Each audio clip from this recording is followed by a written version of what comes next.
Yeah, so I'd heard of this movie before. I don't think Uh, I had. I'd never seen it. Mhm. Um, so here's the other thing. Help me out if you can help me out. This is like the template movie poster, right? Like Yeah, they've been using this. I don't even know who would have started this, like back in the 70s or 60s, maybe. I don't even know. If yeah. anybody knows the Like Lawrence original, of Arabia. yeah, like Yeah. basically, you have the protagonist and the Hmm. damsel in distress. Like you think about it, I mean, Star Wars did it, even though it was his sister, right, Leia. Yeah. They even did it for stuff like Evil. Was it Army of Darkness did it, Yep. and even the original Vacation with Chevy Chase. He's Yeah. doing the Yeah. same thing with his wife Yeah. and It stuff. does look like an Indiana Jones. Like his hair Yeah. looks like his hat almost. I think, and even like if you look at this poster, this kind of looks like Temple of Doom, right? Because the Hmm. face here and stuff. Yeah. Yeah. Yep. Speaking of indie, so yeah, it's Dennis Quaid. I didn't realize how much he looks and sounds and has the same mannerisms as Harrison Ford. Like, Yeah. th- if you close your eyes, you could have just been like, yeah, it's Harrison Ford when he was like 20 or Yeah. 30 or whatever. Exactly.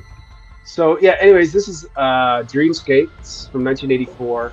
I don't think it's one of Dennis Quaid's earlier. Well, it's obviously one of his earlier movies, but Hmm. it's got a lot of. It's actually I enjoyed it. There was Hmm. a lot of your typical stuff that we've been talking about, your typical cheesy sort of 80s stuff, but Yeah, yeah, um, it's got a great cast. Like, yeah. it's got obviously Dennis Quaid. It's got the girl there is Kate Capshaw, which from Temple of Doom. Yeah. And you got Later, Emperor Ming from Flash Gordon. yeah, yeah, Max von Sydow. Max von Sydow, Christopher Plummer. Christopher Plummer.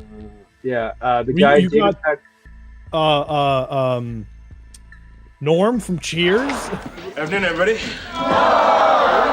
Yeah, that's what I found really interesting. Also, it's like, hey, it's Norm. Like, Yeah. I don't even know if I've seen him in anything. Have you ever seen him in anything other than Cheers? I don't know if I. He randomly like this type of role, and it was also funny because I think the first time we see him, he's in a bar, Yeah. and I'm just like, And yeah, he's- it's Norm. Yeah, and he gets the guy a beer too. He gets Yeah. the guy a beer. That's true. That's true. And then we also yeah. have the guy from the Warriors with the bottle. Yeah. Warriors. Warriors, come out to play.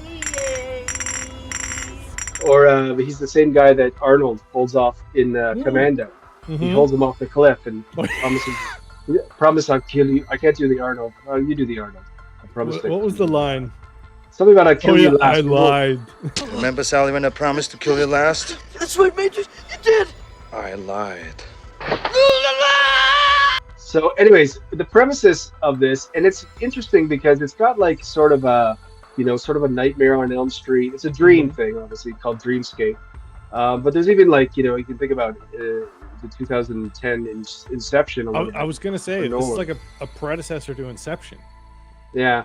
So he Dennis Quaid plays a character who has got what do you call like He's Uh, psychic, tele- or like he psychic, can, telepathic, he or can- something maybe. yeah, he can read minds.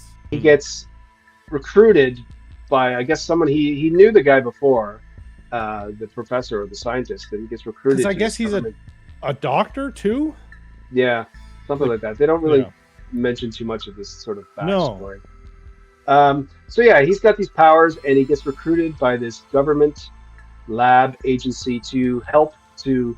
And this is where the girl Kate works, and he basically him and other people can go into dreams and help people in their dreams. Mhm. But it's interesting because the first scene is a guy dreaming and having a dream, and it's actually you realize it's the president of the United States. So Yeah. it's like this whole other sort of espionage thing. Now, my favorite part, I mean, there's a lot of tacky lines. There's a lot of like scenes that happen. And I was like, what? What was that? Yeah. Like, what are you doing? And then, sorry, but the best part of the dream sequences for sure. Like, Yeah. when Well, he's and going in. the and like right off the bat in the credits, because I was expecting this to be cheesy, funny, whatever, and then I was like, oh shit, Dennis Quaid's in this, and I was like, okay, and then The special effects, the guy who did all the special effects is Peter Curran, who did all of the original trilogy Star Wars movies. He did like The Thing and did like the motion capture, or not motion capture, he did like the miniature stuff in all the original Star Wars movies. He's a super effects supervisor for like RoboCop, Beetlejuice, Critters, Nightmare on Elm Street, Gremlins, like any 80s, 90s, up until 80s, 90s, or 2000s movie where there's any form of special effects, he was the one doing it, essentially. There's definitely a lot of different sort of special effects techniques in this too, right? Like Just even the towards the opening end. scene. Yeah. Even towards the end, there's even stop motion there too, right? Yeah. Which aged okay. Yeah. It's not the best stop motion miniature stuff No. I've seen. It was pretty funny, but it kind of worked. So then he discovers the guy you're talking about from the Warriors. He's kind of like the villain because he's been kind of hired to go into dreams and kill people. There's a scene where he stops the guy on the motorcycle and the guy like just wipes out for no reason, and then he's like, "Are you okay? Are you okay? Yeah, I'm okay." And then he takes his motorcycle. Steals his bike, And then at the end of that, or he's on another scene when he has the bike and he's going around like the racing track or whatever. He flies into the room. There just happens to be massive bales of hay, perfectly set up for him to crash. There's horses, sure, I guess. Yeah. There's definitely some scenes that aren't supposed to be funny, but are definitely funny for sure.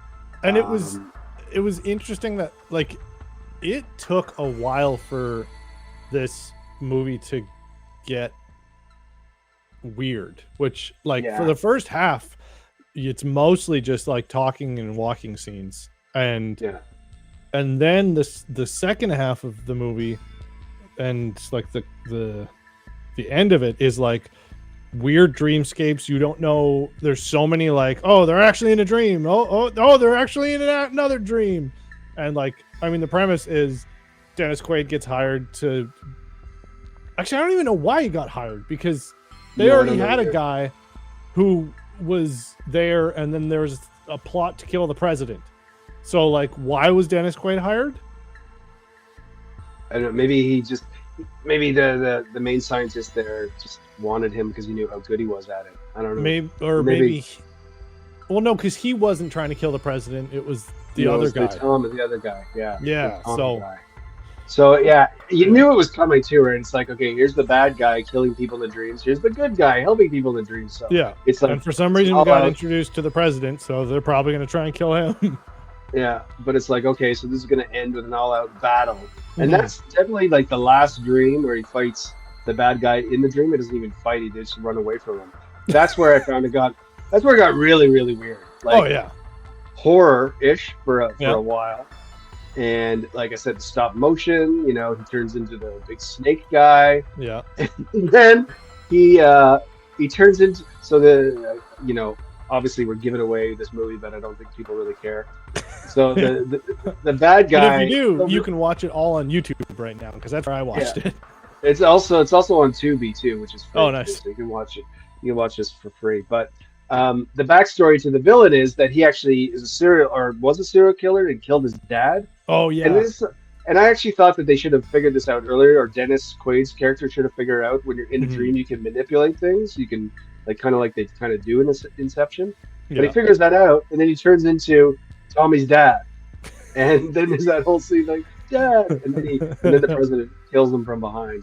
And then they actually ended the movie almost like Inception, because him and the girl are on that train. Yeah. And the guy comes in to take the tickets, and it's the same guy from their dream, and they're like, "Oh my God, are they dreaming?" You know, which you knew they were gonna do, anyways. But yeah, it's, you know what, as cheesy as these movies are that we watch, and a lot of bad narration, bad dialogue, bad special effects. This was actually pretty enjoyable. I actually enjoyed this one a lot. Yeah. No, it was cool to see like that Inception definitely took some notes from this, because borderline is the exact same storyline. They just It is true. wrote it more. Anyways, yeah, if you get a chance or not, check out Dreamscape. It's a fun movie. It is. It was fun. You know, again, there's a lot of it throws us back to like, are they actually reading from? Was there a script, or are they just kind of making up stuff, as they go? And you're right. The first half is a lot of walking around and a lot of stuff, but once they get into the dreams, that's when the fun happens. Let's say that. How did you get in here? It was easy.